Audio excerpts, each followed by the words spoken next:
Hey guys, so what were some of your cultural experiences growing up in New York City?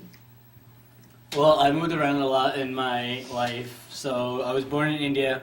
I've lived in Hong Kong. I've lived in London. I've lived in Minnesota, and I've lived in New York.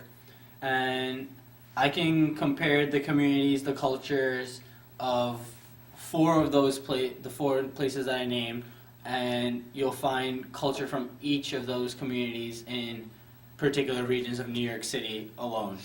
For example, being born in India, surrounded by Indian culture and tradition, you can see that in, for example, Jackson Heights, where they celebrate festivals like Holi or Diwali, and then living in Hong Kong, surrounded by Asian culture.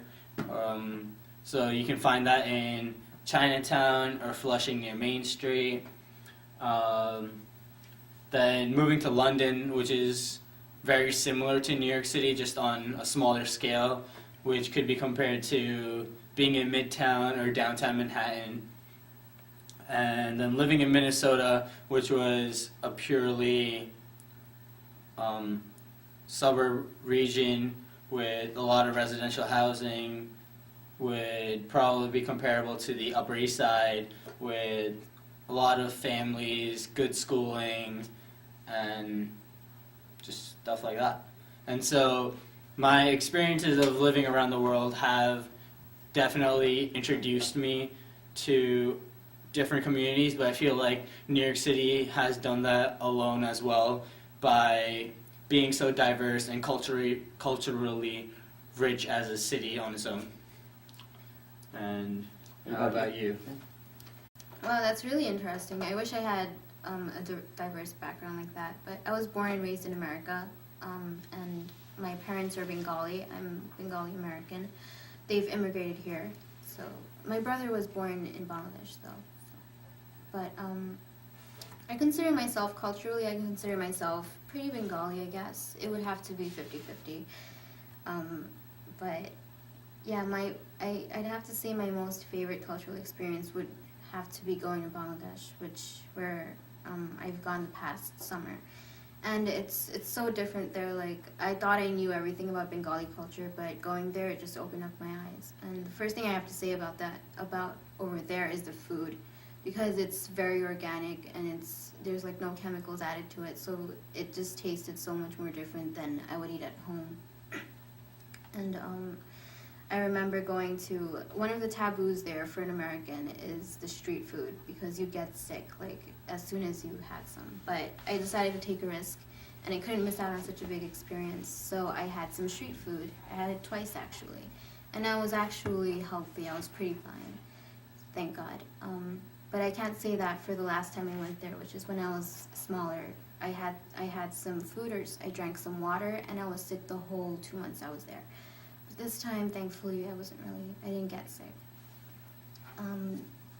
But yeah, I've gone to weddings. I've seen how weddings happen. I've seen the processes. I got to partake in performances there. I sang and I danced for my relative's wedding. So I think it was just an eye-opener, and I think that's honestly the best way you could completely experience your culture.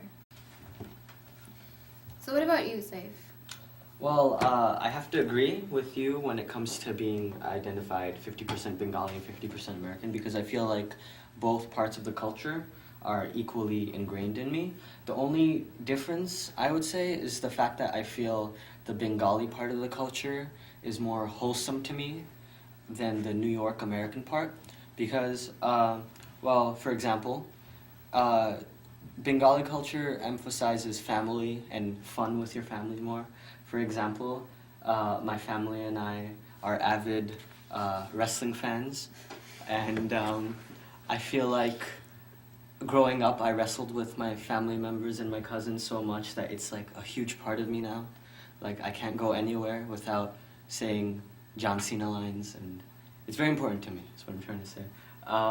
At the same time, I feel like my American part of my culture, the American part of me that I experienced in New York, because I haven't really lived anywhere else, is more life scarring, because, like, for example, the first cultural experience I had in New York was when I was 3, and I was walking down the street, and a homeless person chased me with his pants down, and it's like, when I was running away, I was thinking 2 things. 1, where's my mom? And 2, this is America. So, And 3 was dangling between his legs. so, I was definitely thinking that. So really, yeah, the Bengali part of my culture really brings out the fun in me, whereas the American part of my culture makes me scared of life. Yeah. You want to That's say? very interesting. Wow, that's deep. So guys, growing up in New York City, which we all have for the most part, did you guys face any prevalent stereotypes? Yes. Yeah. I had a friend in high school, and we used to make fun of each other all the time. And one of the stereotypes that he constantly said was that all brown people smell like curry. What's new? Yeah. Yeah, okay. So, what about the accent? Yes, I can vouch for that.